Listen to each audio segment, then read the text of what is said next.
Welcome back into the studio and September's mixed media Menagerie, which I'm playing along with. And so this month's strange collection of things, the colors are green. So I've got a variety of green acrylic paint pulled out, some Pico embellishers, some sprays, etc. The supplies were texture tools, so I'm thinking of using these two items, and tea bags and modeling paste. The theme is trees.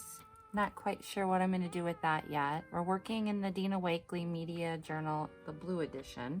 So I'm going to be working on this blue jean and watercolor paper double page layout. Now they use for their ephemera, they use a lot of text. So I have a couple pieces from sewing directions, some text. These are all from my collage text pack. And these are text ruffle from Ricky Tikki Tavi. And there was chipboard that a few of them used, and as part of the ephemera pack. So I have an Wow Studio piece of chipboard, and I have some tea stained gauze, and of course my new designer Washi.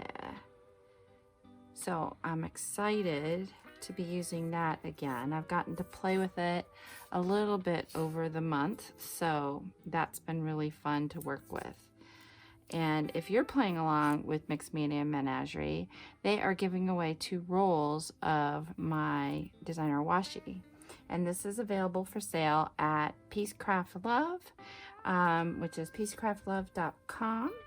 And it's also for sale on my Etsy store, and the link will be, both links to both of our stores will be down below. So let's get started.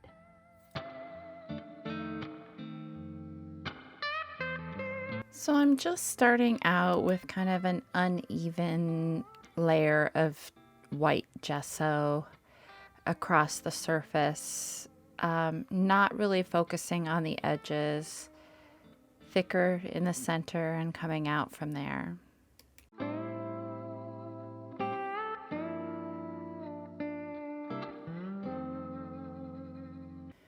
And next I'm going to come in with some collage elements using my text pack and some fluid matte medium, and just randomly laying down these elements.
So I'm coming in with this scribble-like stencil by Carolyn Doobie and Stencicle Products with the modeling paste.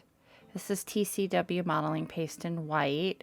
And again, just kind of randomly selecting some areas to get that texture laid down.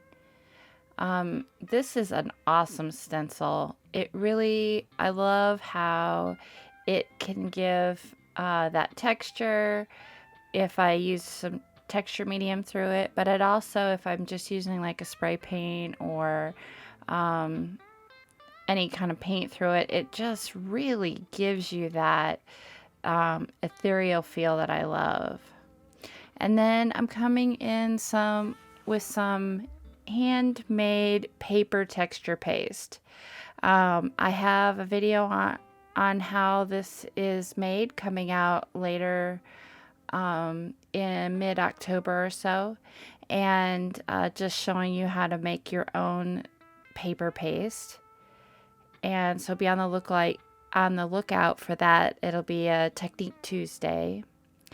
And so I'm just laying that down. I wasn't sure how it would adhere to the fabric page, so I did lay down a little bit of the matte gel medium first just to make sure it adhered well, and I didn't end up having any problems with this at all.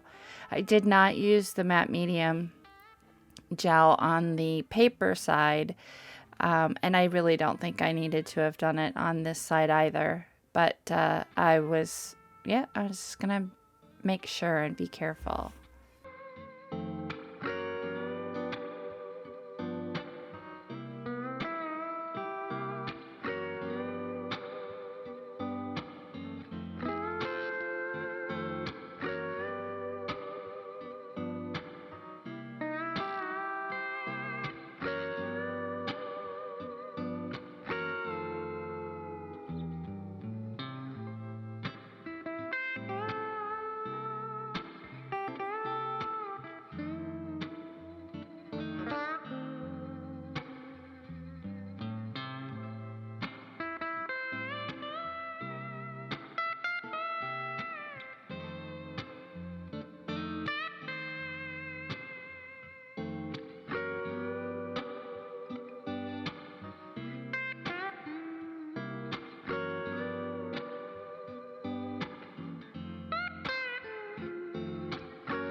Now I did let that dry overnight.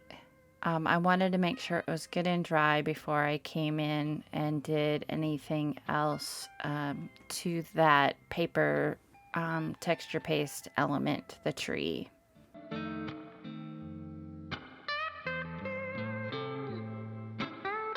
So I'm going to come in with some Amsterdam acrylic ink in the emerald green. I have had this for a very long time and never used it. So I thought this was a perfect opportunity to, play with greens. I don't know if you follow me at all, but green is one of my favorite colors, and it's the hardest color for me to use. I just don't feel comfortable with it. And so I've been really focusing on green a lot lately, and I'm starting to feel a lot more comfortable with greens. And you're going to see here I'm laying down some gel medium and pulling out my new designer washi tape, which is so much fun to play with. I love the quality of this tape. It is definitely luscious to work with. I love the variance in the color and how you almost get an almost metallic feel off of it, but there is no metallic in it. And I hope that if you're interested in that you get yourself a roll of it and let me know what your thoughts are about it as well, because I find it just absolutely fantastic to work with. And so I'm just ripping some of it and layering up. I rip it in half and then I put the sharp edges towards each other so I get a very ragged edge on the sides. And yeah, so I just laid this down as part of my collage elements.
So initially I put down some raw umber, and now I am putting down some translucent yellow iron oxide. And I didn't want to get that too wet because I did not want it to go down into the grooves and texture of that paper paste, because I really wanted that to come across as bark. And now I'm just going to come in with a variety of green acrylic paints, all of which are listed down below in the description box, and start to work on my background.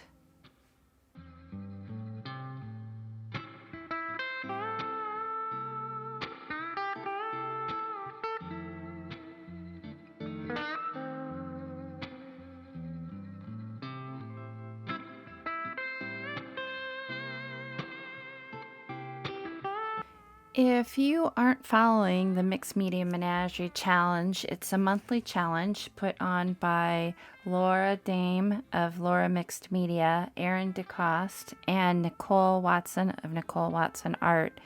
I do have links to their YouTube channels, but they are also on Instagram, and I highly recommend you check out what they've got going on.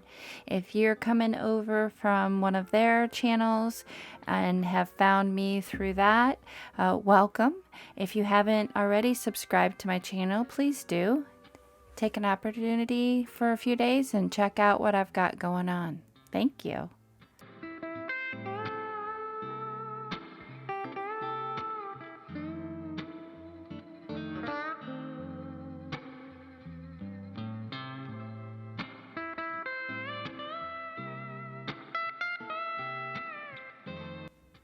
So another one of the elements of the strange collection of things was to use a tea bag. So I have a sundry of tea bag parts, some of which, like what I'm putting right down now, is some used tea bags, focusing on the string end of things. In a little bit here, you'll see I'm going to pull out some of the loose tea bags. I do sell a bulk pack of those in my store. There's a link below. And I'm just getting those all layered up and placed randomly, collage elements randomly around.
Now I'm coming in with some darker of the greens, and I believe this is a sap green, and I'm focusing primarily on the areas that have the modeling paste. So really starting to get more of that texture, getting it to really pop.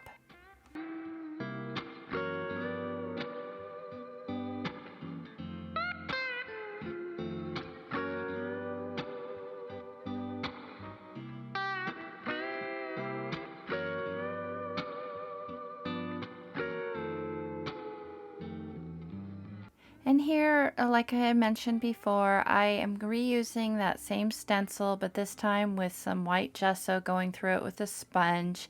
And I really love how kind of ethereal, that ethereal feel I get with it. It's almost like dappled light coming through the greenness of the foliage. And so I'm just randomly placing that in my background area. Also trying to push some of that chaos back a little bit as well.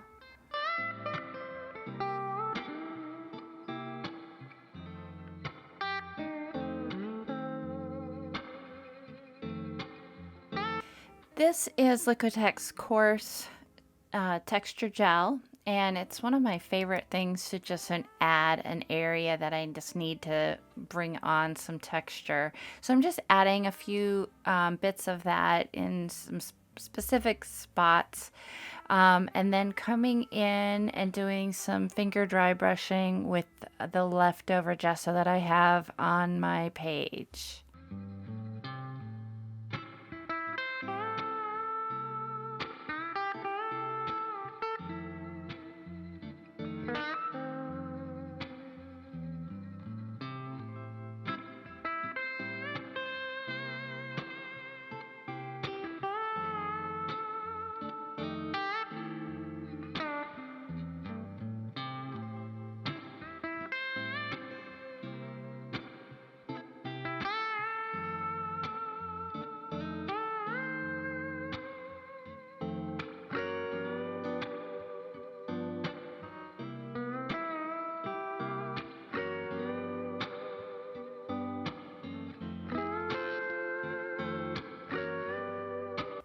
Now that that's good and dry, I'm going to come in with a Stabilo awl and do some shading around the branches of this tree using that Stabilo awl in brown and a water brush.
So I've got to still use some texture tools. So I'm pulling out some Dina Wakley gloss sprays. I just have these transferred into squirt bottles because I'm tired of fighting with the spray bottles. And so I'm just dipping that tool into that gloss spray and adding it in areas to enhance the purple color that I have going on in the washi tape.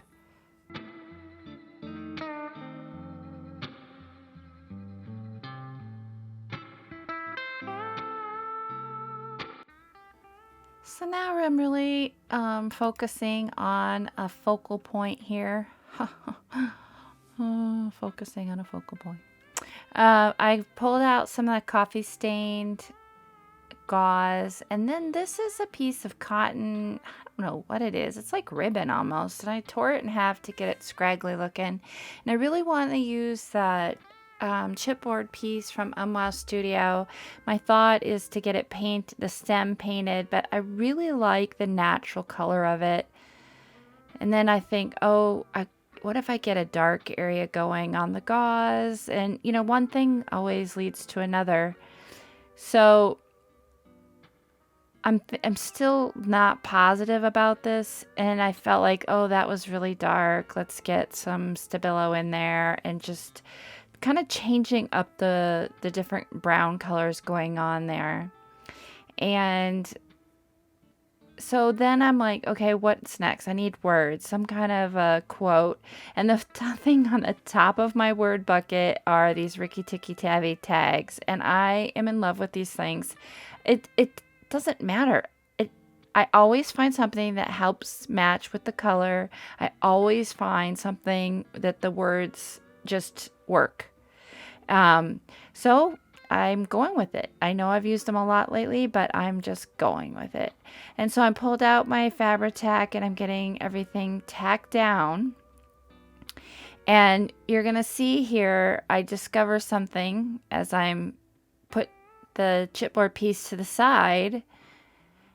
But when I come back to it, I'm going to discover that the opposite side is actually very interesting. So I don't know if you know, these are laser cut. So they have a little soot on them. And I love this about these chipboard pieces. Like, they're not like washed or, you know, any of that. I don't even know if you could wash it because they're cardboard, but I love that look. And that was like, oh yeah, just put it all together. Now, off camera, I do come in with a little bit of Lindy's chocolate truffle, and I add a little bit of sparkle just to the center where the chipboard piece is on the fabric. And I'm just going in right now with a little last minute finger dry brushing using the white gesso just to bring a pop of white back in.